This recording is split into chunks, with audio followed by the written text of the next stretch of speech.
शिवालय से आया है, भगवान शंकर के शिवालय से अगर वो आया है और शिवालय से आने वाला व्यक्ति अपने घर ना जाते हुए मान लो कि किसी दूसरे के घर में भी अगर प्रवेश कर जाता है तो शिवालय की रज जब उसके शरीर से लगकर जाती है तो उस घर का भी कल्याण कर देती है, जिस घर में वो प्रवेश करता है उसका भी कल्याण कर देती है। स्मरण किया होगा कि शिव महापुराण में पहले वर्णन करा है कि शंकर जी पे चढ़ा हुआ जल लाकर अपने दरवाजे की चौखट पर छींटो। सुना था कि नहीं सुना था? जम के बोलो जरा, सबने सुना था ना कि अपने दरवाजे की चौखट पर छींटो, अपने दरवाजे के अंतर्गत छींटो। उसका कारण क्या था? उसका केवल एक कारण है कि भगवान शंकर पर चढ़ा हुआ जल अगर थोड़ी सी भी रज लगकर आ गई, भगवान शिव का चढ़ा हुआ जल अगर हमारी चौखट पर दुकान पर आकर अगर छिटक दिया तो कुबेर का भंडार मेरा महादेव भर ही देता। अगर बन सके जीवन में एक बार प्रयास करिएगा। अगर गुरुवार का प्रदोष पड़ जाए, कौन से वार का? गुरुवार का प्रदोष पड़ जाए, बृहस्पतिवार का यदि प्रदोष पड़ जाए तो प्रदोष के दिन प्रदोष काल में, प्रदोष के दिन प्रदोष काल में किसी शिवालय में जाएं, शंकर के मंदिर में जाएं, एक ही दिए के अंदर एक फूल बाती, कैसी बाती है? फूल बाती, और उसी दिए के अंदर एक लंबी बाती, दो बाती। कौन सी बाती हैं? जम के बोलो जरा। एक फूल बाती, एक लंबी बाती, दो बाती। एक ही दिए के अंदर फूल बाती, लंबी बाती दोनों रख लें। थोड़ा सा घृत की बातियां, तेल की बाती नहीं, घी की बाती रखें और दोनों बातियां उसमें रखकर 3 बेलपत्र भगवान शंकर के मंदिर में लेकर जाएं। दिए को भी प्रज्वलित नहीं करना है। पहली बेलपत्र नंदीश्वर की जो ऊपर का भाग होता है जिसको हम शिव तत्व भाग कहते हैं, नंदी के पीठ पर एक भाग होता है जिसको शिव तत्व भाग कहा जाता है, वो नंदी की पीठ पर जो भाग है वहां पर एक बेलपत्र समर्पित करें। दूसरा बेलपत्र आप जो माता पार्वती जी का, जैसे ये शिवलिंग है और ये गोल भाग है, ये माता पार्वती जी का हस्तकमल है, तो माता पार्वती जी का जो हस्तकमल है, इस हस्तकमल पर कहीं पर भी एक बेलपत्र आप समर्पित कर दें। और तीसरे नंबर की जो बेलपत्र है वो भगवान शंकर पर समर्पित कर दें। जो दिया आप लेकर गए हो मंदिर में, उसी दिए को नंदी और महादेव इन दोनों को दर्शन कराते हुए अगर मंदिर के अंदर लगाने दें दिया तो ठीक है, ना लगाने दें तो दीप को बीच में बस स्पर्श कराकर भले बाहर जाकर लगा दो, पर प्रयास करो वो दीप वैसे तो बीच में नंदी और शिव के मध्य में वो दिया स्पर्श होना चाहिए। जैसे ये नंदी है और ये शिव है तो इसके मध्य में दीप स्पर्श कर ले, भले उसको जलाने ना दे पर स्पर्श मात्र कर कर अगर आपने एकांत में कहीं पर भी ले जाकर लगा दिया, उस दीप को जला दिया, तो गया हुआ कितना भी करोड़ रुपया हो वो धीरे धीरे कर कर गया हुआ धन हमारा वापस आता ही है। कोई खाकर भी बैठ गया तो देगा जरूर, वो धन आएगा जरूर, कैसे भी आएगा पर अपनी संपदा वापस। शिव तत्व की प्राप्ति है, भगवान शंकर की प्राप्ति। सबका किया है मेरा भी उद्धार कीजिए, उद्धार कीजिए, है त्रिपुंडधारी है त्रिशूलधारी। आप दिल से जब बाबा से कहेंगे, अपने मन से जब भगवान को प्रार्थना करेंगे, अपने हृदय से जब शिव को पुकारेंगे, क्यों ना मिलेगा? गया हुआ धन केवल चौखट पर स्पर्श मात्र करा था पारो के पुत्र ने, और स्पर्श मात्र करने से उसका पूरा घर से लड़कर नहीं, झगड़कर नहीं, क्लेश कर कर नहीं। अगर घर में लड़ाई भी हो गई ना, झगड़ा हो गया तो थोड़ा रुक जाओ, अब थोड़ी देर से जाऊंगी, पर मुख उतार कर झगड़ा करके लोटा लेके भाग के शंकर के मंदिर नहीं जाऊंगी। चाय रख दी चूल्हा पे, इतनी देर में चाय तपेगी जब तक मैं लोटा घर जल चढ़ा के आती हूं। शंकर भगवान टेंशन में हो गए, चाय देखूं कि तुझे देखूं। शिव जी टेंशन। तू तो चाय रखकर चली गई, किसके भरोसे? चाय रखकर किसके भरोसे गई? अरे भाई, शिव महापुराण की कथा कहती है, जितनी देर हम भगवान के मंदिर में रहते हैं, जितनी देर हम परमात्मा की शरणागति में रहते हैं, उतनी देर परमात्मा को तुम्हारे घर की चौकीदारी करना पड़ती है।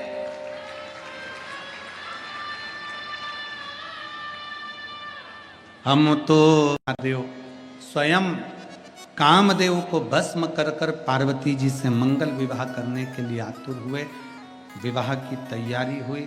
मेरे ओगढ़ दानी शिव शंकर का माता पार्वती जी के साथ में विवाह हुआ। विवाह होने का केवल एक कारण था, तारकासुर का संहार, क्योंकि तारकासुर का वध भगवान शंकर के पुत्र द्वारा ही होना था, भगवान शंकर के बेटे द्वारा होना था।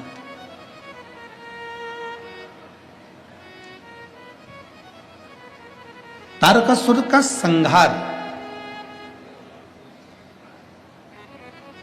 तारकासुर को मारने के लिए भगवान शिव का विवाह करना बहुत जरूरी है।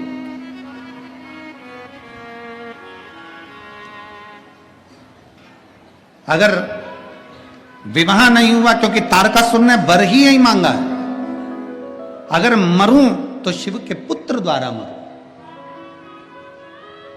आपको पहले भी कथाओं में कहा कि भगवान शंकर का कोई द्रोही नहीं है, भगवान शंकर का कोई दुश्मन नहीं है, भगवान शंकर का कोई विरोधी नहीं है।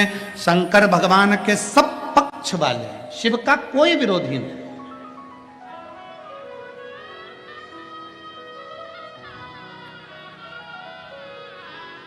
भगवान शिव का कोई द्रोही नहीं है, भगवान शंकर के सब पक्ष वाले। लंकाधिपति रावण स्वयं असुर है, ब्राह्मण कुल में जन्म लेने के बाद भी वृत्ति उसकी बेकार थी, परंतु वो शिव का पूजन करता है, भगवान शंकर की आराधना करता है। कंस स्वयं शिव की आराधना करता है। जितने असुर हैं, देवताएं, गंधर्व हैं, नाग हैं, किन्नर हैं, जितने भी हैं, सब शंकर की आराधना में लगे। क्यों? क्योंकि सबसे सरल देव एक ही है, वो देव अधिदेव महादेव। इससे सुंदर सरल देव कोई नहीं हो सकता। एक लोटा जल, सारी समस्या का हल। अब आप शंकर भगवान को पूजन में क्या लेकर जाएं? कोई कहे चंदन ले जाओ, कोई के अगर ले जाओ, कोई के कपूर ले जाओ, कोई के तगर ले जाओ, कोई के ये ले जाओ, कोई के वो ले जाओ। भगवान से प्रार्थना करना, बाबा तूने मुझे जो दिया है मैं तुझे समर्पित करने के लिए आ रही हूँ। तूने मुझे जल दिया है, मैं एक लोटा जल भरकर तुझे समर्पित करने के लिए आ रही हूँ। और बाबा मेरे पास बस यही है जो मैं तुझे दे सकती हूँ, क्योंकि वही जल हमारा बदलेगा कल। ये निश्चित है कि मैं शिव को जल चढ़ाऊंगी तो मेरा कल बदलेगा। जाया करो अपने नजदीक के शिवालय में, अपने नजदीक के शिव मंदिर में, अपने पास के शंकर के मंदिर में प्रतिदिन जाओ। एक नियम बनाओ कि मेरे घर के नजदीक में, मेरे घर का एक एक व्यक्ति, घर में बुजुर्ग माता है उनसे कहो शिवालय जाओ, घर में बच्चे हैं स्कूल जाने से पहले शिवालय जाओ, घर में बड़े हैं उनसे कहो शिवालय जाओ। क्यों? क्या गुरुजी हम अकेले अगर शंकर जी को जल चढ़ाएंगे तो क्या हमारे पूरे परिवार वालों को नहीं मिलेगा? मिल जाएगा, पर अपने कर्म गति का भोग अपने को भोगना है। कल कथा में कहा था, सिर आपका दुखा है, दवाई आपको खाना है। इसमें अगर तुम्हारा सिर दुखे और तुम सियोर वाले महाराज को दवाई खिलाओ तो सियोर वाले महाराज क्यों खाएगा भैया? क्योंकि दवाई खा के मैं क्या करूंगा? मेरा थोड़ी ना सिर दुख रहा है, सिर तुम्हारा दुख रहा है, पेट तुम्हारा दुख रहा है, पड़ोसन को दवाई खिला रहे हो। ऐसा काम नहीं। अगर दुख आया है, परिवार में तकलीफ आई है, परिवार में कष्ट आया है, कई माताएं कहती गुरुजी ऐसा ऐसा हो गया। हाँ, जब बहुत ज्यादा अवस्था गड़बड़ होती है तब शंकर के मंदिर में कोई भी जाएगा, शिव से प्रार्थना करेगा, बाबा स्वीकार करेगा। एक पत्र है,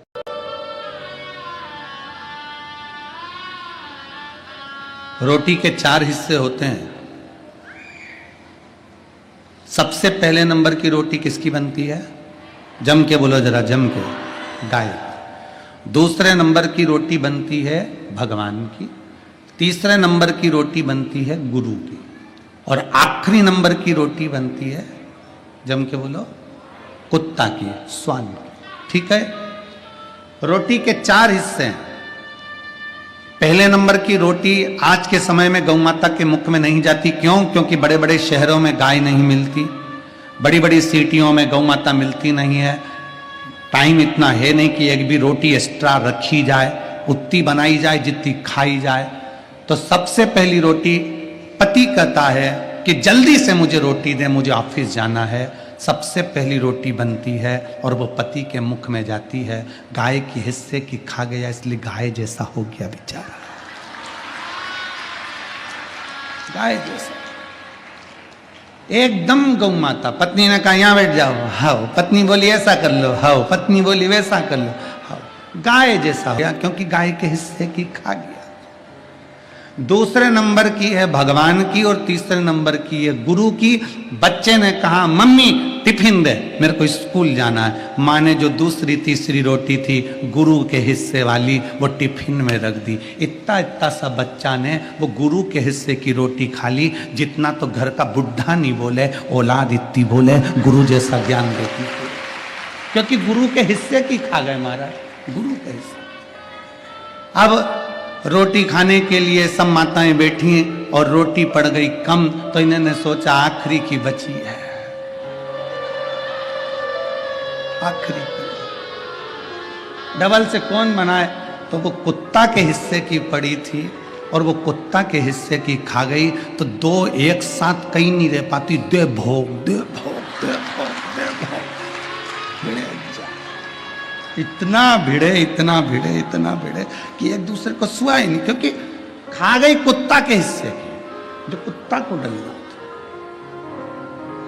जैसे कुत्ता को देखकर कुत्ता नहीं सुआता, उसी तरह कुत्ते के हिस्से की रोटी खाने वाला आपस में एक दूसरे को नहीं सुहाता। जितने किचन में होते हैं, रसोई घर में होते हैं, शब्द सुनकर भगवान शंकर के, जिन्होंने शंकर भगवान के मुख से कथा सुनी हो, तोते के बच्चे के रूप में अंडे में से बाहर निकलकर कथा जो सुने हो, वो तोते के बच्चा सुखदेव के रूप में जो प्रगटा हो, जिसने शिव जी के मुख से कथा सुनी हो, फिर उसको दूसरी कथा का स्मरण नहीं होता। जो एक बार भगवान शंकर की कथा में डूब जाता है ना, तो टीवी पर भी वो रिमोट लेकर वो शिव पुराण ही ढूंढता रहता है कि कब मिलेगी कथा सुन। कह दिया सुखदेव जी महाराज ने राजा परीक्षित से, परीक्षित सुन, तुझे 7 दिन मिले हैं, 7वें दिन तक्षक नाग डसेगा। सारे महाराजों ने तुझसे कह दिया कि कथा हम तुझसे यज्ञ करवाएं, अनुष्ठान करवाएं, ये करवाएं वो करवाएं, पर मैं सुखदेव तुझसे कहता हूं, ये मत सोचना कि मैं तेरे प्राण बचा लूंगा। मरेगा तो तू पक्का, निश्चित है कि तुझे मरना है, पर इतना जरूर है कि मरते समय तुझे संसार का भान नहीं होगा, परमात्मा का भान होगा अगर मैं कथा सुना दूंगा। शिव महापुराण की कथा करती क्या है? शिव महापुराण की कथा बस यही करती है कि तुम्हारे दुख को शिव महापुराण की कथा काट नहीं सकती, तुम्हारी तकलीफ को नहीं काटेगी, तुम्हारे कष्ट को नहीं काटेगी। शिव महापुराण की कथा क्या करेगी? तुम्हें अंदर एक बल उत्पन्न करेगी। सामने अगर तुम्हारे दुख आ भी गया तो तुम्हें वो बल रहेगा कि उस दुख को तुम कैसे समाप्त कर सकते हो, ये शिव पुराण की कथा बता देगी। इसलिए सारी समस्या का हल एक लोटा जल, ये शिव महापुराण की कथा सारी समस्या का हल। एक लोटा जल शिव महापुराण की कथा ये दे देती। आपके जीवन में जो तकलीफ है, आपके जीवन में जो दुख है, आपके जीवन में कष्ट है, आपके जीवन में जो तकलीफ है, आपके जीवन में जो कष्ट है, आपके जीवन में जो दुख है, आपके जीवन में जो कष्ट तकलीफ दुख है, वो आपके जीवन का दुख तकलीफ कष्ट केवल आपके एक लोटा जल से मिट सकता है। आपके भीतर का भाव आप प्रकट करिए, शिव तत्व को अपने भीतर प्रकट करिए, अपने भीतर शिव तत्व को प्रकट करिए।